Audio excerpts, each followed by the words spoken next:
then who are you and who am I to put the board outside the church, which happened in Pennsylvania? I was called to preach in this church. The lady pastor said, well, Arvin, I want you to come and preach. I said, I'll do.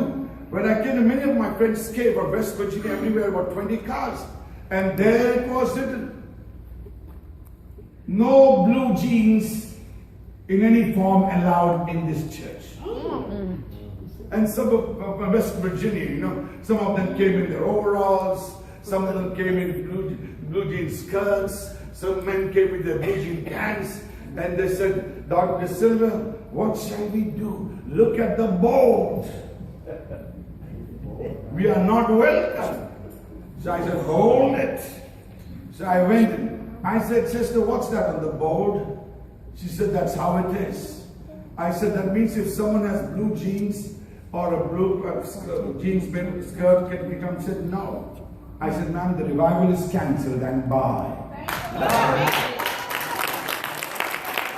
If Jesus is not welcome, ain't come. If sinners are not welcome, ain't come.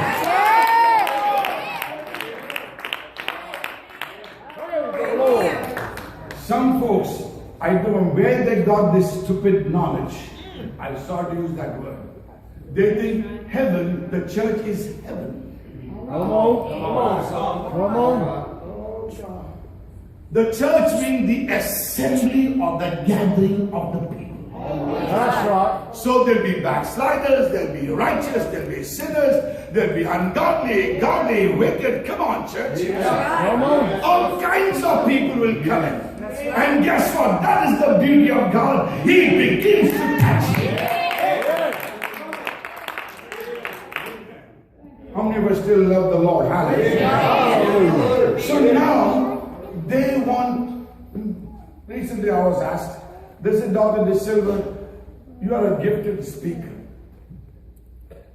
We want to help you. I said, okay. He said, can you make the truth user-friendly? That's what they told me. User-friendly. So it caught me by surprise. I thought they tried to make the computers and your smartphones user-friendly, but I never thought about the Bible. I said, what do you mean by user-friendly?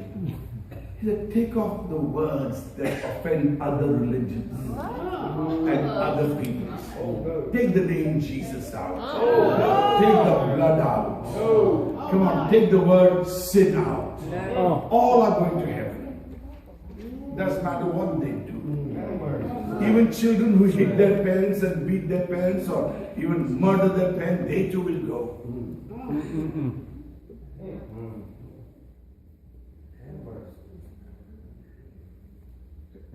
And I told them, I said, the truth is not true. That's right. That's right. Amen. That's right. Truth is never user-friendly. That's right. Not only the spiritual truths, even judicial truths. Amen. What we have laws in the country. Even the judicial truths are never user-friendly. When the jury says he is guilty and should be given the death sentence by lethal injection, how many know that judgment ain't user-friendly? Amen. When you enter a job and you agree for $14 an hour and this is the work you got to do, and when you sign that document and you go to work and you find your work is too much, say, I ain't doing this work, this is too much, I need more pay, it's too late. If you sign for $14 for that job, then you've got to do what you're supposed to do. That's right. Hey, and if you choose not to do, they will give you the pink slip. Yes, sir. And guess what? The pink slip is not user-friendly either. That's right. How many of us love the Lord? Come on, church. Praise God. Truth is never user-friendly. But some silly Christians are now shopping for churches that teach the truth which is user-friendly. Now we teach what is called a social message with good moral principles, but keep sin, keep Jesus out of the equation. Worse than that, there is a new way.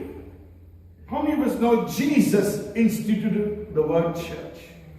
In a church there must be a shepherd and sheep. How many believe that is true? That's right. Now they are trying to make pulpits user-friendly. You know what that means? We'll have a satellite preaching. Come on. No pastor, no shepherd. Just the elders govern the body. And one guy will be preaching from somewhere, from some place, and you'll just see a satellite image of that. Because God has no more human beings left to preach the gospel. Come on.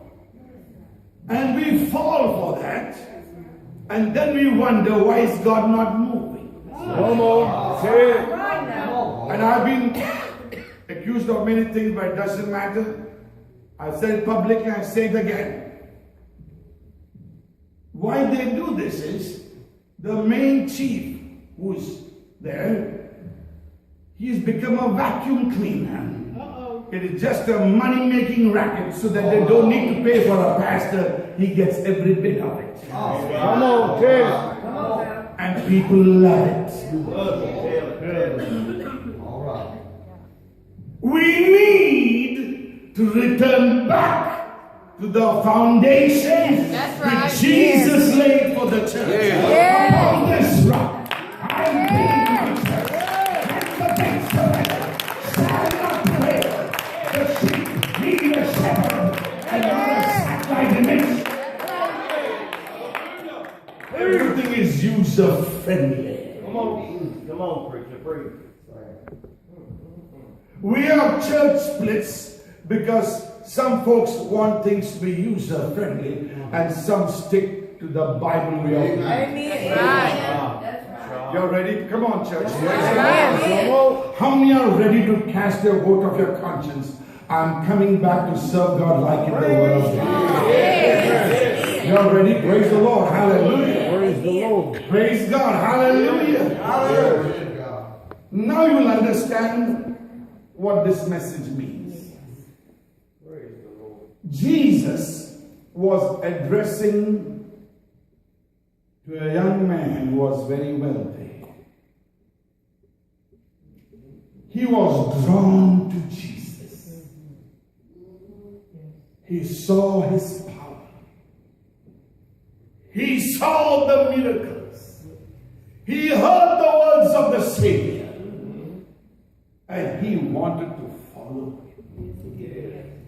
And finally, he took courage to come and meet him. And he asked the Lord a question. And the Lord answered him. He said, go sell all and give it to the poor. And come follow me. He was very sad. He couldn't do it. Then Jesus went on talking. Then the disciples heard what the Lord said. It's easy for a camel to go to the eye of a needle, but hard for the rich man to get in the kingdom of heaven. Then the disciples began to speak among one another. Then who can be saved? This is impossible. And then Jesus said these words. Look, now you'll understand the story. With men it is impossible. What is impossible? To give it up. To give it up and come follow me. But with God, if you join force with God, it is possible. That's right. Now many people get scared of this teaching. All right. Look a little further. Then you'll understand this whole concept. Verse 28. This is the chief apostle. Then Peter began to say unto him, Lo, we have left all and have followed thee. And Jesus answered and said, Verily I say unto you, there is no man that hath left house or brethren, or sisters or father, or mother or wife, or children or lands, for my sake and the gospel's, but he shall receive 100-fold now in this time, receive houses and brethren and sisters and mothers and children and lands with persecutions, and in the world to come eternal life. So really what Jesus was meaning here, was he against the wealthy? No. He himself said in the word, I will give you power to get wealth. How many the Lord wants to prosper? Yeah. He wants us to be wealthy. He wants us to be wealthy. He wants us to prosper. Is it not then a paradox? You think, is Jesus contradicting himself? Absolutely not. The word left there means, come on, the word left there means detach. And then the Lord tells the young man, look at that verse, and then I'll come down. Look at that verse. Verse 21. One thing thou lackest, go thy way, sell whatsoever thou hast, and give it to the poor, and thou shalt have treasure in heaven, and come, take up the cross, and follow me. Now, most people have heard the cross is your burden. Come on, the cross is your trial. So many interpretations of the cross. The word cross comes from the Roman Empire. The cross was like a lethal injection for execution. The cross was to execute anyone who raised an insurgency against Rome and tried to set slaves free. Anyone who attempted to set people free from the colonization of the Roman Empire, they were crucified on that cross. It was the sign of a judgment, reproach, come on, reproach and shame. If you have ever noticed, there's a story which is true about Spartacus. Somebody in Hollywood made a movie called Spartacus. He's a man who was a real man in history, who raised an army to fight the Roman atrocities and set the people free from the tyranny of Rome. And finally he was betrayed, and then they instituted the cross, and upon that cross they were all executed. Now you know why Jesus was not killed by stoning according to Jewish custom. He was executed by the Roman custom. Because the Jews convinced the Roman Empire that Jesus has come on, he's the king of the Jews. He has come to overthrow the Roman Empire and set the Jewish kingdom free from the governing authority of Rome. That's the reason why they crucified him on the cross and not stoned him according to Jewish custom. Now let me go further. Here what he said, take the cross means, he said, take the shame and reproach. That you will face. The cross means take the shame and reproach. Repeating, take the shame and reproach and the public shame of what you have done for me. When the people will execute you for serving the Lord by words. That's right. That's right. So remember that here the figurative word, the cross, take up thy cross. Many people think it's your burden, it's this and that. They add so many things. The word cross was used because Romans used the cross for execution. It was a shameful, embarrassing, a public humiliation. And how many of us know, once you begin to serve the Lord, you are in the limelight to face shame, reproach, and your name will be made mud. Yes. How many understand this is a fact? Yes. Now you understand. So Jesus says, the word Jesus meant here, to detach from that. Many have asked me, don't you miss your wife and children? Don't you miss them? I do miss my children, no doubt about that. But I've detached myself to do what God has called me to do. I love them, I see them, they come sometime when I am, the meetings. But for me what has happened is, doing what God has called me to do is more important for me. Amen. Why? At Judgment Day, my children are not going to be with me. Yes. Right. My family is not going to be with me. You are not going to be there for me. I'll be standing alone. And the Lord will ask me, I gave you these talents to help my people, and what you did with it. And what you did with your life. Come on. Come on. Amen. See, the text that is in my daughter even this afternoon. It is very painful in one way to know what's going on there in the emotional structure. You know what I'm saying? But yet, He has called me to do His will, to serve His people, and the gift that He has given me is to help others. You saw what happened this morning. It happens every time. We are called to make the difference. So what Jesus wants us is to be prepared to live a life of detachment from what we have been attached to. That's all what God is asking. And how many know, truthfully speaking, it is very difficult to detach yourself from that which you have been attached to. Amen. I can speak it. That's right. Because I know I have lived through this.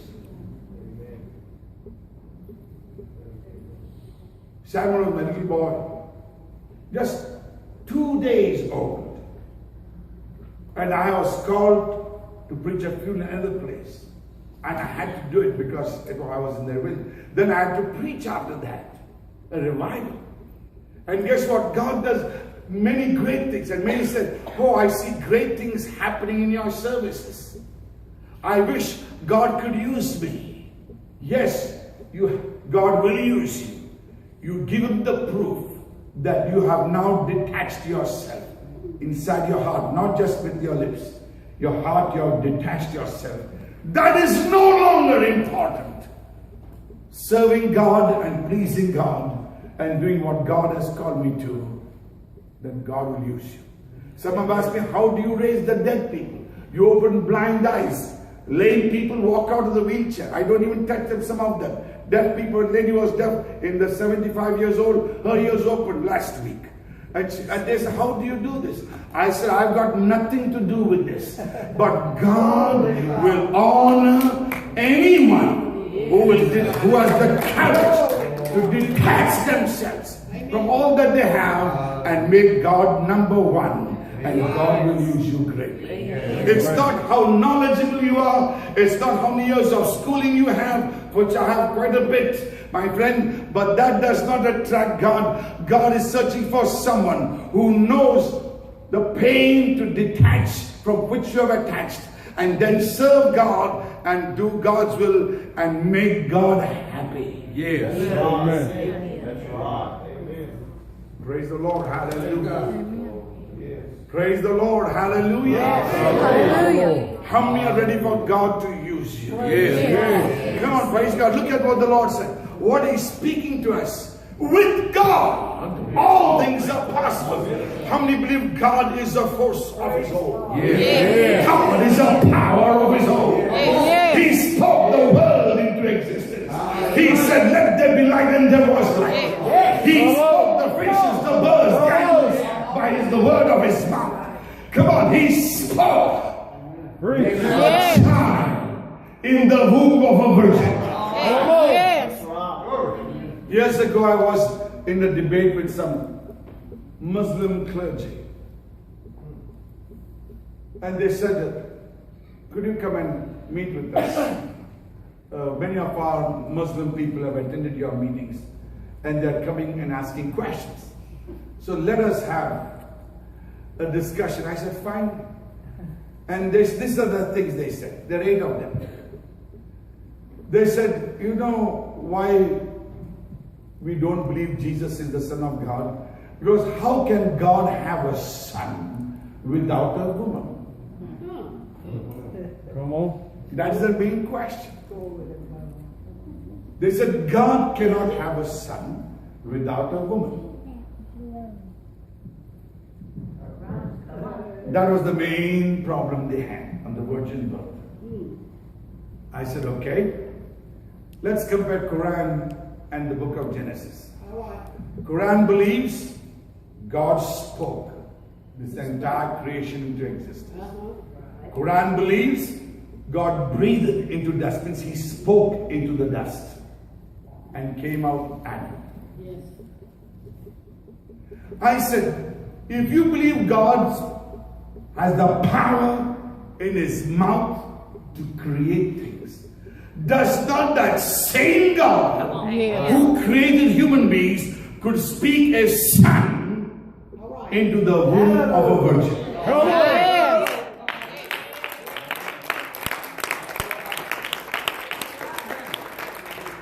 Out of the 8, 5 agreed with me. They said God can. I said, then that settles the matter. That's right. The next question they said is the resurrection of Jesus. I said, how do you prove the resurrection of Jesus? I said, He lives within me. He said, show me. I said, yes, I'll show you. You yourself will tell me in 10 minutes. I can feel Him.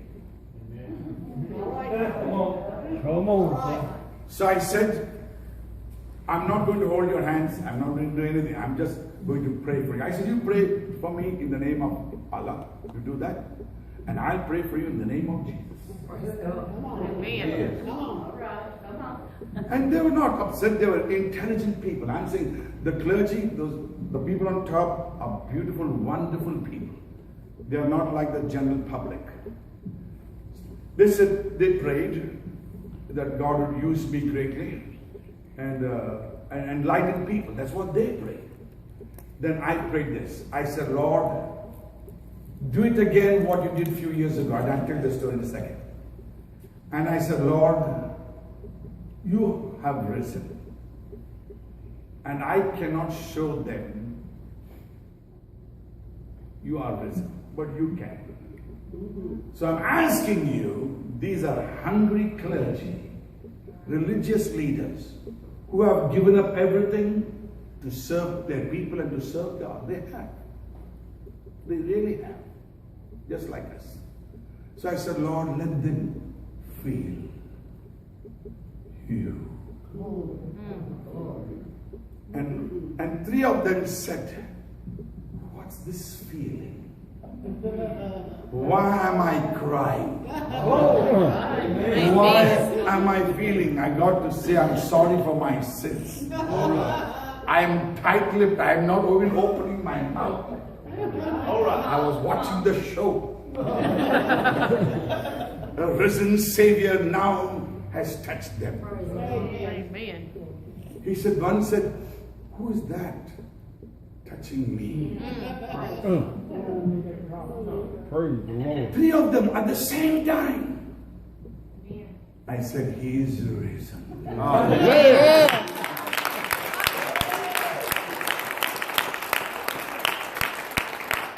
I went on to baptize one of their mosque members and he became a member of my church in the Assemblies of God.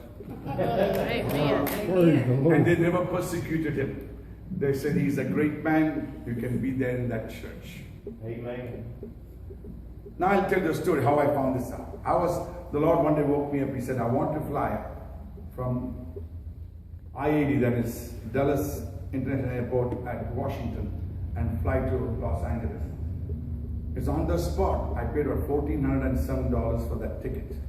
He said, you will go and you will come back and the return flight. I said, okay. So, this is what it takes. If you want to really God use you, sometimes you have to spend your own money and not wait for an offering to do it. Come on. Come on. You're called to preach, you're called to sing. Don't wait for them to advance money to Western Union for gas money and then you will travel. That's right. Come on.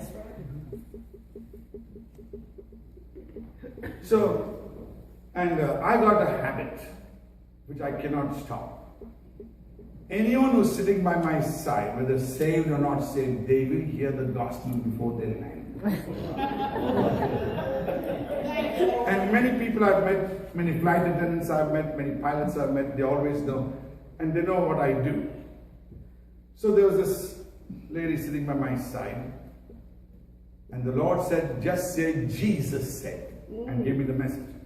I said, ma'am, I don't know who you are, but the Lord said, Jesus said to say this to you. And told her why she was going to Los Angeles, what was going on, and immediately said, you are a prophet.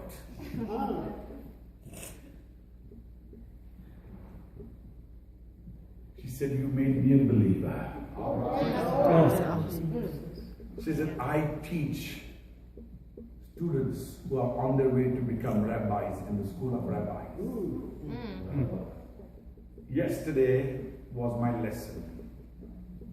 I said Jesus' body was robbed by his disciples. And